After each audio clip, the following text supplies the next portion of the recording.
ാണ് ശ്രീ കെ മുരളീധരൻ നമുക്കൊപ്പം ചേരുന്നു. ശ്രീ കെ മുരളീധരൻ, സീതാറാം യെച്ചൂരി രാഷ്ട്രീയത്തിന് അതീതമായി വ്യക്തിബന്ധങ്ങൾ സൂക്ഷിക്കുന്ന ഒരു നേതാവാണ്. താങ്കൾ എങ്ങനെയാണ് അദ്ദേഹത്തിന്റെ വിയോഗവേളയിൽ അദ്ദേഹത്തെ ഓർത്തെടുക്കുന്നത്?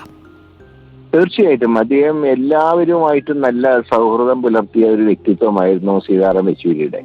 കാരണം അദ്ദേഹം എല്ലാ വിഭാഗം ആളുകളുമായിട്ടും സ്നേഹബന്ധം അദ്ദേഹം പുലർത്തി. പാർട്ടിയുടെ നയങ്ങൾ നടപ്പാക്കുന്നതിൽ വളരെ ശുഷ്കാന്തി കാണിച്ചിരുന്ന അദ്ദേഹം എന്നാൽ മറ്റ് ആശയങ്ങളുള്ളവരോടും വ്യക്തിപരമായി നല്ല ബന്ധം സ്ഥാപിക്കാൻ അദ്ദേഹത്തിന് കഴിഞ്ഞു. ഈ അടുത്ത കാലത്ത് അദ്ദേഹത്തിന് അവസാനം ഡൽഹി എയർപോർട്ടിൽ കണ്ടപ്പോഴാണ് അദ്ദേഹം സാധാരണയുള്ളൊരു ചുറുചുറുക്കും ഒന്നും അദ്ദേഹത്തിൽ കണ്ടില്ല. അപ്പൊ അദ്ദേഹം പറഞ്ഞു ഒരുപാട് പ്രശ്നങ്ങളുണ്ട്, ആരോഗ്യ പ്രശ്നങ്ങളുണ്ട് എന്നൊരു സൂചന നൽകുകയുണ്ടായി. അത് അവസാനത്തെ കൂടിക്കാഴ്ചയായിരിക്കുമെന്ന് ഒരിക്കലും പ്രതീക്ഷിച്ചില്ല.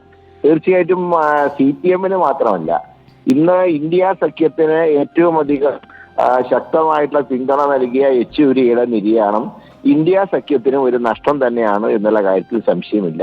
തീർച്ചയായിട്ടും പാർട്ടിയോടും അദ്ദേഹത്തിന്റെ കുടുംബത്തിനോടുമുള്ള എന്റെ വ്യക്തിപരമായിട്ടുള്ള അനുശോചനം ഇവിടെ രേഖപ്പെടുത്തുക. വളരെ നന്ദി ശ്രീ കെ മുരളീധരൻ പ്രതികരിച്ചതിന്. കഴിഞ്ഞ